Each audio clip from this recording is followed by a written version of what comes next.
Hello friends, আপনি যদি Assam university এর অধীনে বিএড ডিগ্রি করতে চান তখন আপনাকে এক এন্ট্রান্স পরীক্ষা দিতে হয়। আর এই এন্ট্রান্স পরীক্ষায় আপনার যদি ভালো স্কোর হয় তখন আপনি সরকারি বিএড কলেজে অ্যাডমিশন নেওয়ার জন্য শর্টলিস্টেড হয়ে যান, এলিজিবল হয়ে যান। তো ফ্রেন্ডস, 2024-এ যে বিএডের এন্ট্রান্স পরীক্ষা অনুষ্ঠিত হবে, এই এন্ট্রান্স পরীক্ষার ফর্ম ইতিমধ্যে ফিল আপ করা শুরু হয়ে গেছে। আপনারা অবশ্যই করে নিতে পারেন। তো দেখুন, আপকামিং বিএডের এন্ট্রান্স পরীক্ষার জন্য previous year question paper analyse করা খুব গুরুত্বপূর্ণ। তাই আজকের ভিডিওতে আমি 2023 সালে যে বিএডের এন্ট্রান্স পরীক্ষা অনুষ্ঠিত হয়েছিল, এই এন্ট্রান্স টেস্টের প্রথম 20টি কোয়েশ্চেন মানে টিচিং অ্যাপটিটিউড এই সেকশন থেকে নেওয়া 20টি কোয়েশ্চেন আজ আলোচনা করব। ফ্রেন্ডস, তাই ভিডিওটি আপনাদের সকলের জন্য খুব গুরুত্বপূর্ণ হবে। ভিডিওকে তাই প্লিজ আপনারা শেষ পর্যন্ত অবশ্যই দেখবেন আর আপনার ফ্রেন্ডসদের সাথে শেয়ারও অবশ্যই করবেন। চলুন শুরু করি আজকের এমসিকিউগুলি। Question number 1, which one of the following qualities is needed to become an ideal teacher? নিচের কোন কোয়ালিটিগুলি একজন আইডিয়াল টিচার হওয়ার জন্য গুরুত্বপূর্ণ? অপশন এ, গুড ড্রেসিং, ভালো পোশাক পরিচ্ছদ পরিধান, গুড ল্যাঙ্গুয়েজ স্কিলস, ভালো ভাষার দক্ষতা, টিচিং থ্রু ইজি ম্যাথডস, সহজ মেথড প্রয়োগ করে পাঠদান, to be kind to students, ছাত্রদের প্রতি কাইন্ড হওয়া, দয়াবান হওয়া। The correct answer of this question will be teaching through easy methods. সেই টিচারকে আমরা মডেল টিচার বা আইডিয়াল টিচার হিসাবে গণ্য করব যে টিচার ইজি মেথড ইউজ করে ছাত্রছাত্রীদের পাঠদান করেন। দেখুন, আপনি যদি ইজি মেথড ইউজ করে শিশুদের পড়ান তখন শিশুরা অনায়াসে সেটা বুঝতে সক্ষম হবে। আর এভাবে পাঠদান করে করে you can become an ideal teacher in your life. তো এই প্রশ্নের কারেক্ট আনসার কী করে হলো আশা করি আপনি বুঝতে পারলেন। কোয়েশ্চেন নাম্বার 2 দেখুন এবার। A student comes late in your class, then you will. আপনার শ্রেণীতে একটি ছাত্র দেরি করে এলো, তখন আপনি কি করবেন? অপশনগুলি দেখুন। Inform to his or her parents, আপনি সেই ছাত্রের গার্জিয়ান পিতামাতাদের ইনফরমেশন দেবেন। পানিশ হিম অর হার, আপনি সেই ছাত্র বা ছাত্রীকে পানিশ করবেন, শাস্তি প্রদান করবেন। Try to know the reason, আপনি কারণ জানার চেষ্টা করবেন যে কেন তার দেরি হলো। ইগনোর দ্য ডিলে, আর আপনি দেরিকে ইগনোর করবেন, মানে সেটা হয়ে গেছে, আপনি এর কোনো ইনকোয়ারি করবেন না। তো এই প্রশ্নের কারেক্ট আনসার হয়ে যাবে option C, try to know the reason. একটি ছাত্র আপনার ক্লাসে যখন আপনি টিচার হিসাবে ক্লাস করাচ্ছেন মনে করুন, তখন কোনো ছাত্র যদি দেরি করে আপনার শ্রেণীতে উপস্থিত হয় তখন আপনি অবশ্যই সেই ছাত্র কী জন্য দেরি করেছে সেটা জানার চেষ্টা করবেন। কোয়েশ্চেন নাম্বার 3 দেখুন। Dynamic approach in teaching means, টিচিংয়ে ডাইনামিক অ্যাপ্রোচ বলতে কি বোঝায়? অপশনগুলি হলো teaching should be forceful and effective, teaching forceful হতে হবে, শক্তিশালী হতে হবে এবং ইফেক্টিভ কার্যকরী হতে হবে।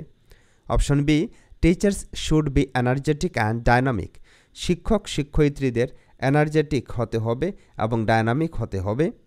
The topics of teaching should not be static but dynamic, যে টপিক টিচার্স পাঠদান করবেন সেই টপিক স্ট্যাটিক হয়ে গেলে চলবে না, সেই টপিকগুলি ডায়নামিক হতে হবে। ডায়নামিক মানে বহুমুখী হতে হবে আর স্ট্যাটিক মানে একমুখী। Option D, the students should be required to learn through activities, আর ছাত্রছাত্রীদের অ্যাক্টিভিটিসের মাধ্যমে শিক্ষাদান করতে হবে। The correct answer of this question will be option D. কেননা দেখুন, যখন আমরা শিক্ষক শিক্ষয়িত্রী হিসাবে ছাত্রছাত্রীদের অ্যাক্টিভিটির মাধ্যমে পাঠদান করাবো তখন সেটা জয়ফুল অবশ্যই হয়ে যাবে।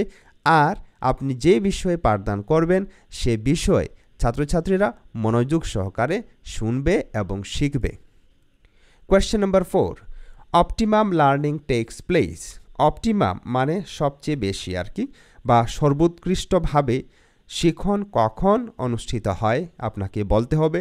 অপশনগুলি হলো থ্রু রিডিং, পঠনের দ্বারা মানে পড়ার দ্বারা, থ্রু রাইটিং, লেখার দ্বারা লিখনের দ্বারা, থ্রু ডেমনস্ট্রেশন মানে ডেমনস্ট্রেশনের দ্বারা কোনো কিছু আমরা যখন করে করে দেখাই তখন সেটাকে ডেমনস্ট্রেশন বলা হয়। অপশন ডি থ্রু অবজারভেশন, তারপর অবজারভেশন এর দ্বারা, নিরীক্ষণের দ্বারা। তো এই প্রশ্নের শুদ্ধ উত্তর হয়ে যাবে অপশন ডি নিরীক্ষণের দ্বারা।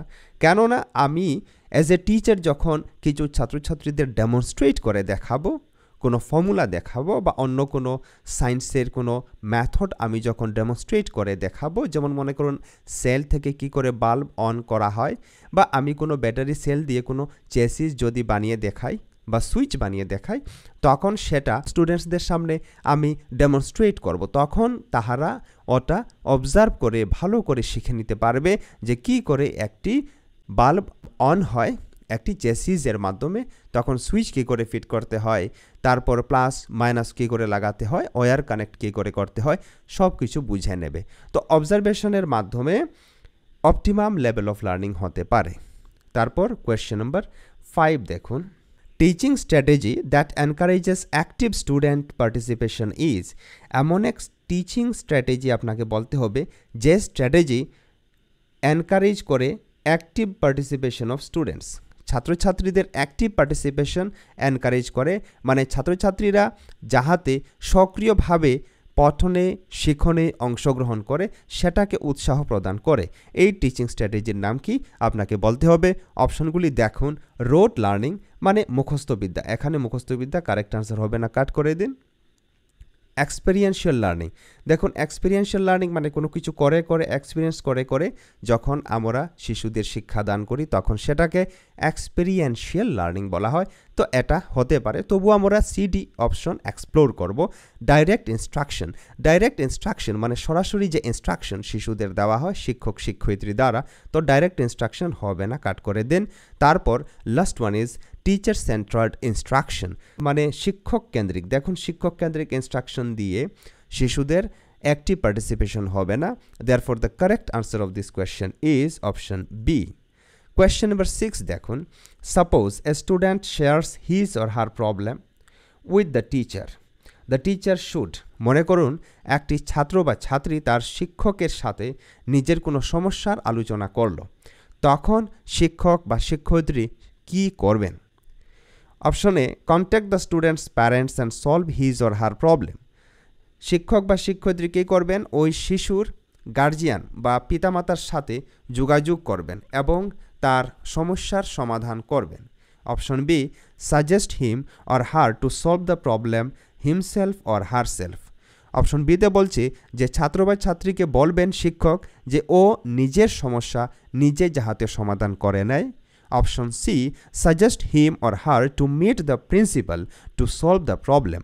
অপশন সি বলছে যে শিক্ষক বা শিক্ষয়িত্রী ওই ছাত্র বা ছাত্রীকে বলবেন যে ও নিজের সমস্যা সমাধান করার জন্য প্রিন্সিপাল মহাশয়ের সাথে যোগাযোগ করবে।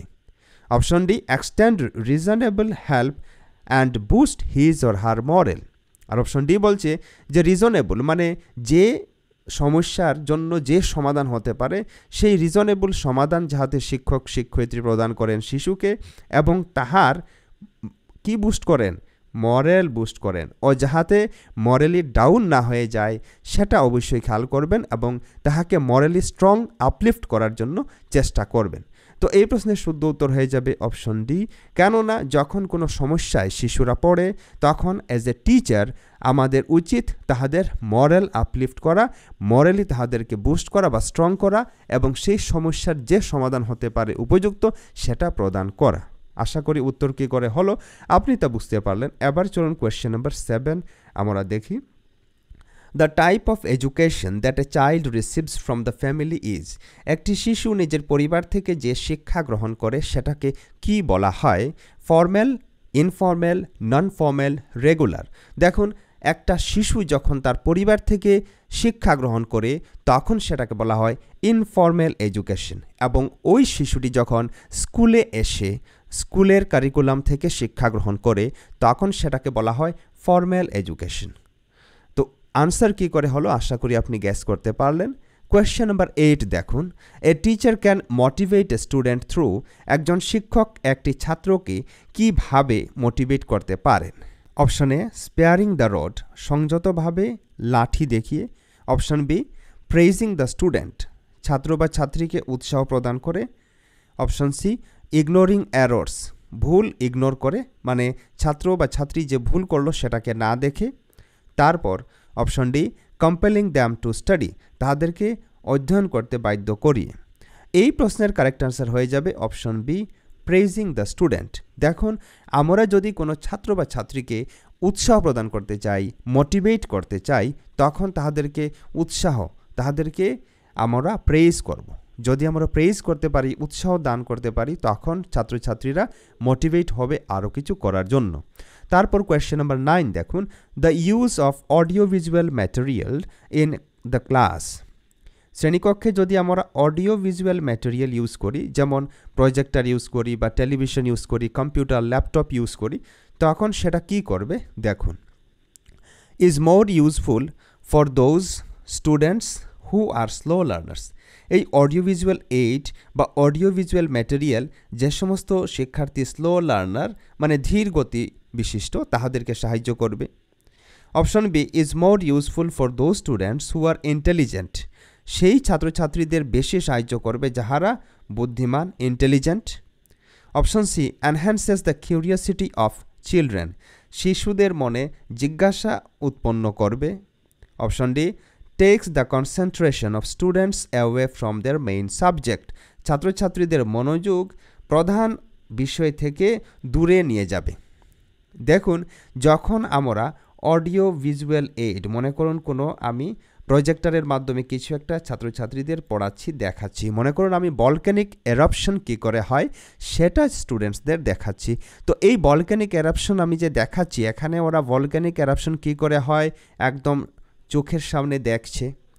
এরই সাথে সাথে ওরা কি করে আওয়াজ হয়, কী ধরনের ধ্বনি সেখান থেকে নির্গত হয়, ধোঁয়া কী করে নির্গত হয়, সেটাও ওরা দেখছে ওভারহেড প্রজেক্টরের মাধ্যমে। তখন এটা দেখার পর ছাত্রছাত্রীদের মনে জিজ্ঞাসা উৎপন্ন হবে। ছাত্রছাত্রীরা আরও বিশেষ কিছু জানার জন্য কিউরিয়াস হয়ে উঠবে। Therefore the correct answer of this question is option C. তারপর কোয়েশ্চেন নাম্বার 10 দেখুন, an effective teacher is the one. একজন প্রভাবশালী শিক্ষক হলেন সেই যে কি করেন, who has control over the class, যার শ্রেণীকক্ষে পুরো নিয়ন্ত্রণ রয়েছে, কন্ট্রোল রয়েছে। Who can deliver more information in limited period, যে সীমিত সময়ের মধ্যে বেশি ইনফরমেশন, বেশি তথ্য যোগান দিতে পারেন। Who inspire students how to learn, যে ছাত্রছাত্রীদের কি করে শিখতে হয় সেটার জন্য উৎসাহ প্রদান করতে পারেন। Who carefully checks the home assignment, যে হোম অ্যাসাইনমেন্টকে মনোযোগ সহকারে, ধৈর্য সহকারে সঠিকভাবে চেক করতে পারেন। এই প্রশ্নের শুদ্ধ উত্তর হয়ে যাবে option C, who inspire students how to learn. দেখুন, ছাত্রছাত্রীরা কখন ভালো করে শিখবে, যখন তাহারা উৎসাহ পাবে, যখন তাহারা নিজের মন থেকে শিখবে, হৃদয় থেকে শিখবে, তখন তাহারা কোনো কিছুকে ভালো করে করতে পারবে। কিন্তু জোর করে পানিশমেন্টের সাহায্য নিয়ে শিশুদের কোনো কিছু ভালো করে শেখানো যায় না। এটা আপনি খেয়াল অবশ্যই করবেন। শুধুমাত্র আমরা as a teacher, as a facilitator, as a guide, আমরা শিশুদের কি করতে হবে, কিভাবে শিখতে হয় সেটা দেখিয়ে দিতে পারি। তারপর কোয়েশ্চেন নাম্বার 11 দেখুন, teaching aptitude is best described through. Teaching aptitude, এই বিষয়কে কিভাবে সর্বশ্রেষ্ঠভাবে বা সর্বোৎকৃষ্টভাবে ডেসক্রাইব করা যায়, বর্ণনা করা যায়। অপশনগুলি দেখুন, the ability to deliver lectures effectively, লেকচারগুলিকে ইফেক্টিভলি ডেলিভার করার ক্ষমতা। The knowledge of subject matter, বিষয়বস্তুর জ্ঞান। The capability to design curriculum, কারিকুলামকে ডিজাইন করার ক্ষমতা বা দক্ষতা। The potential to understand and communicate with learners, মানে শিক্ষার্থীদের সাথে যোগাযোগ করার এবং শিক্ষার্থীদের বোঝার দক্ষতা বা ক্ষমতা। তো এই প্রশ্নের শুদ্ধ উত্তর হয়ে যাবে অপশন ডি। টিচিং অ্যাপটিটিউডের মাধ্যমে কি করা হয়, শিক্ষার্থীদের ক্ষমতা, শিক্ষার্থীদের ক্যাপাবিলিটি কতটুকু, তাহাদের মধ্যে কতটুকু পটেনশিয়াল রয়েছে, তাহারা কোন বিষয়কে কিভাবে শিখতে পারে, সেই সমস্ত বিষয় কিন্তু স্টাডি করে টিচিং অ্যাপটিটিউড। ঠিক আছে, আর তারপর কি করে কমিউনিকেট করতে হয় শিশুদেরকে কি করে তাদের সমস্যার সমাধান দিতে হয়, সেটাও ইনক্লুড থাকে teaching অ্যাপটিটিউডে। Therefore, the teaching aptitude can be best described through the potential to understand and communicate with learners হয়ে যাবে কারেক্ট আনসার অপশন ডি। আশা করি আপনি গ্যাস করতে পারলেন।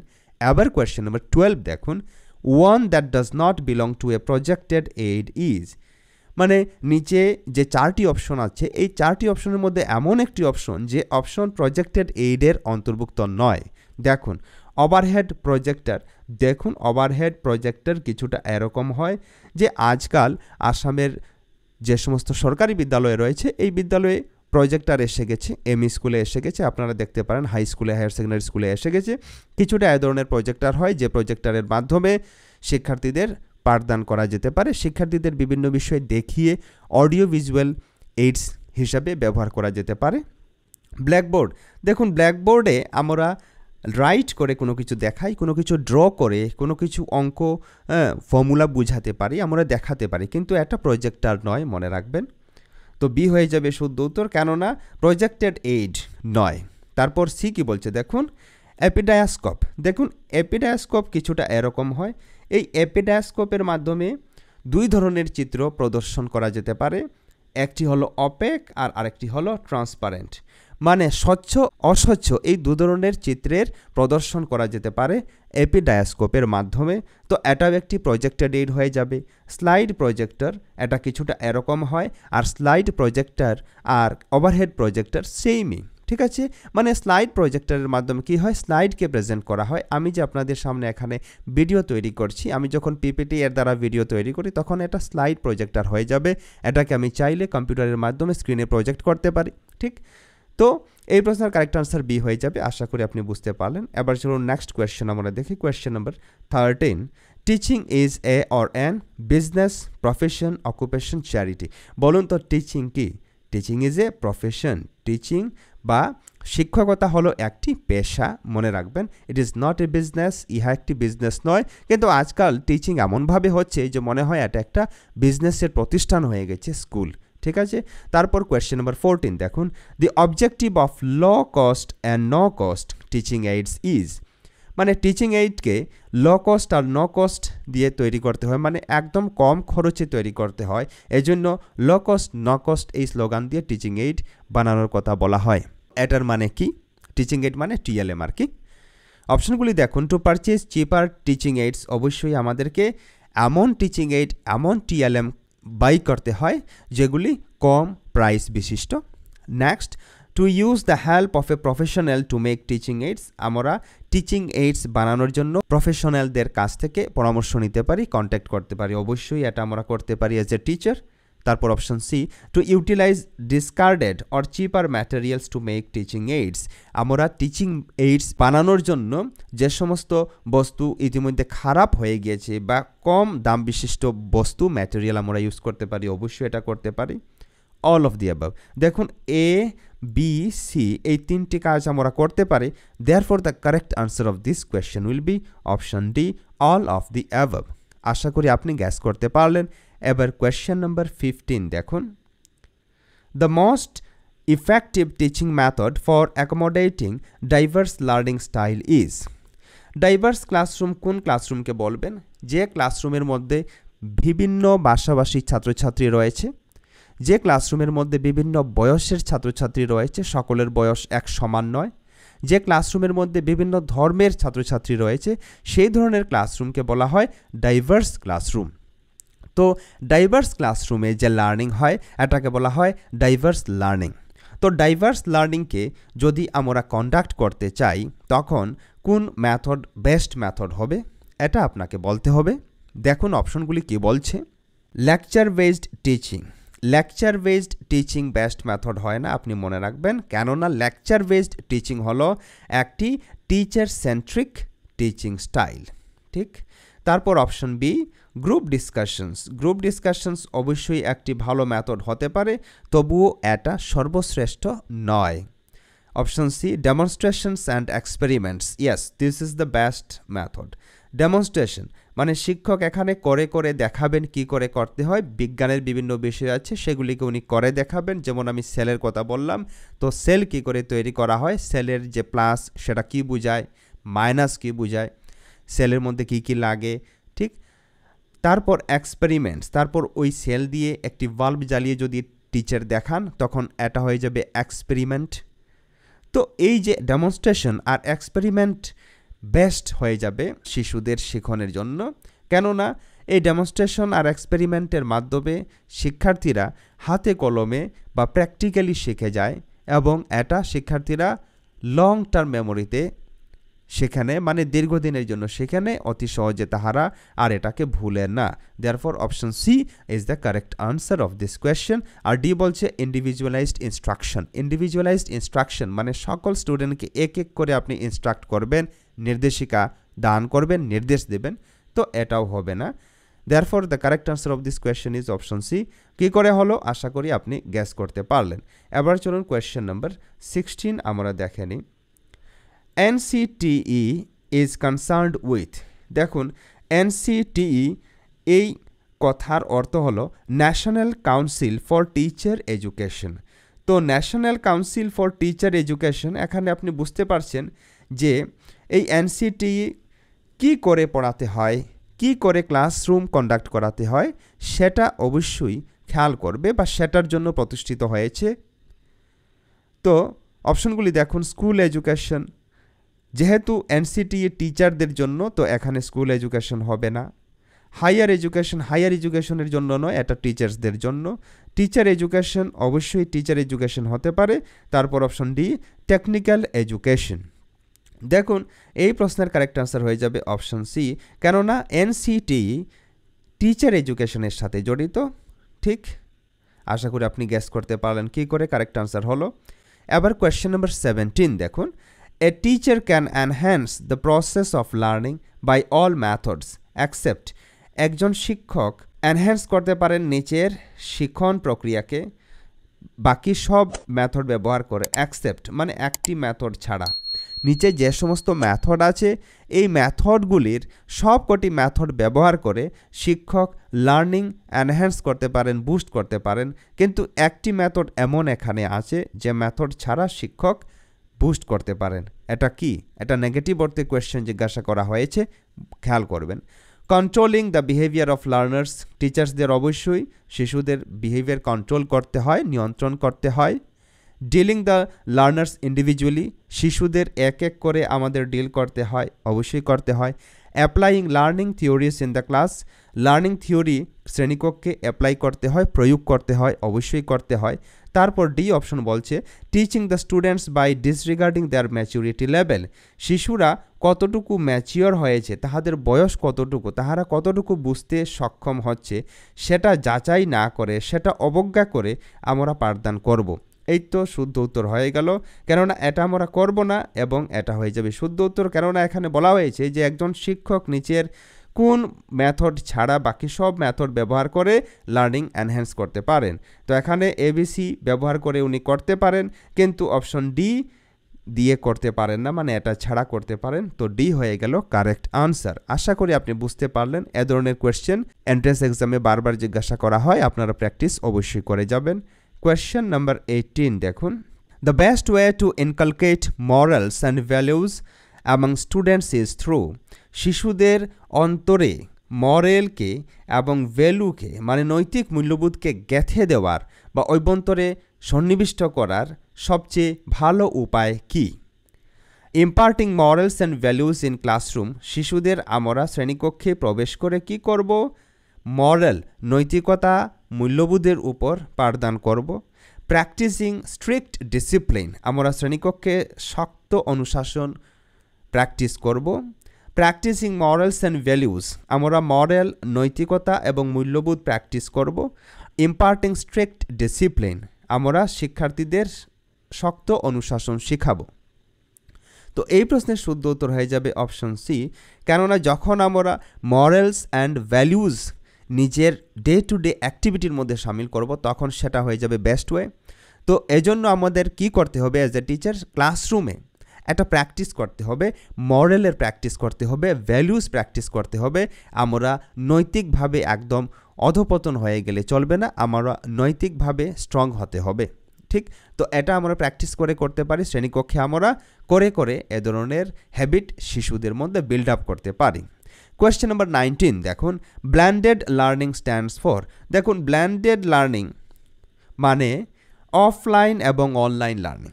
যেমন দেখুন, আপনি হয়তোবা বিএডের জন্য ঘরে বসে পড়ছেন বা অন্য কোনো গাইডের সাহায্য নিয়ে পড়ছেন, এটা হয়ে গেল আপনার অফলাইন লার্নিং। কিন্তু আপনি ইউটিউবে এসে কি করছেন, আমার ভিডিও দেখছেন অথবা অন্য কারো ভিডিও দেখছেন, তো কি করছেন আপনি এখানে অফলাইন আর অনলাইন উভয়ভাবে শিখছেন, ঠিক?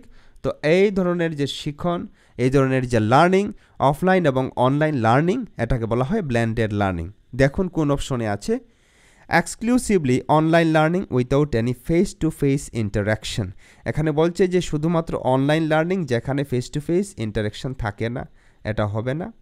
তারপর traditional classroom based learning with no online components, এটাও হবে না। এখানে বলছে যে শুধুমাত্র পৌরাণিকভাবে বা ট্র্যাডিশনাল ক্লাসরুম বেসড লার্নিং, শুধুমাত্র ক্লাসরুমে গিয়ে যে শিখন হচ্ছে সেটা, এটা হবে না। তারপরে mix of online and offline learning activities, এই তো আমরা শুদ্ধ উত্তর পেয়ে গেছি।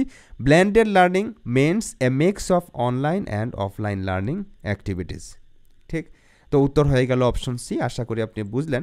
এবার কোয়েশ্চেন নাম্বার 20 দেখুন। ফ্রেন্ডস, আপনারা ভিডিওকে শেয়ার অবশ্যই করবেন, কেননা বিএড এন্ট্রান্স পরীক্ষার জন্য যে সমস্ত প্রিভিয়াসের কোয়েশ্চেন এই চ্যানেলে আমি বাংলা ভাষায় আপনাদের সাথে শেয়ার করব, এবং নেক্সট ভিডিওতে আমরা সেকশন বি, সি, ডি আলোচনা করব, আরও 30টি কোয়েশ্চেন আলোচনা করব। লাস্ট কোয়েশ্চেন দেখুন, কোয়েশ্চেন নাম্বার 20। মুক স্ট্যান্ডস ফর, MOOC, এই মুক কথার অর্থ কি? দেখুন, এই মুক কথার অর্থ হলো ম্যাসিভ ওপেন অনলাইন কোর্স। আবারও বলছি, ম্যাসিভ ওপেন অনলাইন কোর্স হলো মুক এর পূর্ণরূপ বা ফুল মিনিং। এখন যদি আমরা মুকের এক্সাম্পল দিতে যাই, দেখুন আমাদের ইন্ডিয়াতে, ভারতবর্ষে বিভিন্ন ধরনের সংস্থান রয়েছে যে সংস্থান এ ধরনের মুক কোর্স প্রোভাইড করে থাকে, যেমন NPTEL। এই NPTEL কথার পূর্ণরূপ হলো national programme on technology enhanced learning. এ ধরনের programme IIT Delhi, IIT Bombay conduct করে থাকে, ঠিক? তারপর স্বয়ম আছে, SWAYM, স্বয়ম। তো স্বয়মের পূর্ণরূপ হলো study webs of active learning for young aspiring minds. তো স্বয়মের আন্ডারে অনেক কোর্স প্রোভাইড করা হয়ে থাকে, এগুলি হলো মুক, মনে রাখবেন। আর ফরেন বা অ্যাব্রোড যদি আমরা দেখি, তখন রয়েছে অ্যাডেক্স, তারপর উডাসিটি রয়েছে, অ্যাডিমি রয়েছে, ফিউচার লার্ন এটসেট্রা, বিভিন্ন ধরনের সংস্থান রয়েছে যেগুলি মুক প্রোভাইড করে থাকে। ফ্রেন্ডস, ভিডিওটি আপনার কেমন লাগলো অবশ্যই আমাদের কমেন্ট বক্সে লিখে জানাবেন। এ ধরনের ভিডিও পেতে আপনি সার্থক এডুকেশন চ্যানেলকে প্লিজ সাবস্ক্রাইব করে রাখবেন। আজকের ভিডিও এ পর্যন্তই। নেক্সট ভিডিওতে আরও 30 কোয়েশ্চেন নিয়ে আলোচনা করব। ততক্ষণ পর্যন্ত আপনি সুস্থ থাকুন, পড়তে থাকুন। জয় হিন্দ।